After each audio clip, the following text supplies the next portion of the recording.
ಮಾವಿನ ಹಣ್ಣಿನ ಸೀಸನ್ನಲ್ಲಿ ಮಾವಿನಕಾಯಿ ಚಟ್ನಿ ಮಾಡಲಿಲ್ಲ ಅಂದರೆ ಏನು ಮಾಡ್ದಂಗೆ ಹೇಳಿ. ಅದಕ್ಕೆ ಇವತ್ತು ಮಹಾರಾಷ್ಟ್ರ ಸ್ಟೈಲಲ್ಲಿ ಮಾವಿನಕಾಯಿ ಥೇಚ ಹೇಗೆ ಮಾಡೋದು ಅಂತ ಹೇಳ್ಕೊಡ್ತೀನಿ.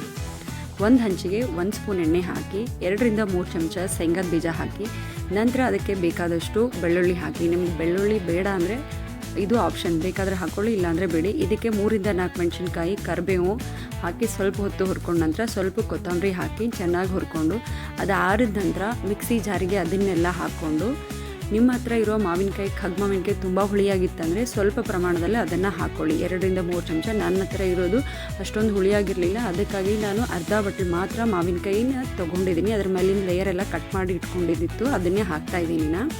ಇದಕ್ಕೆ ಉಪ್ಪು ಜೀರಿಗೆ ಹಾಕಿ ನುಣ್ಣಗೆ ರುಬ್ಕೋಬೇಕು. ಫುಲ್ ಪೇಸ್ಟು ಮಾಡಬಾರ್ದು, ಇದಕ್ಕೆ ನೀರು ಯಾವುದು ಹಾಕಬೇಡಿ, ತರಿಯಾಗಿ ಇರಬೇಕು. ಆಗ ಇದನ್ನು ರುಬ್ಕೊಂಡು ಎತ್ತಿಟ್ಕೊಳ್ಳಿ. ಇದು ಚಪಾತಿ ರೊಟ್ಟಿ ಜೊತೆನೂ ಹಂಚ್ಕೊಂಡು ತಿನ್ಬೋದು. ಟೇಸ್ಟ್ ಕೂಡ ಅಲ್ಟಿಮೇಟ್ ಆಗಿರುತ್ತೆ. ನಿಮ್ಗೆ ಏನಾದರೂ ಬೋರ್ ಆದಾಗ ಈ ಥರ ರೆಸಿಪಿ ಮಾಡ್ಕೊಂಡು ತಿಂದರೆ ಆರೋಗ್ಯಕ್ಕೆ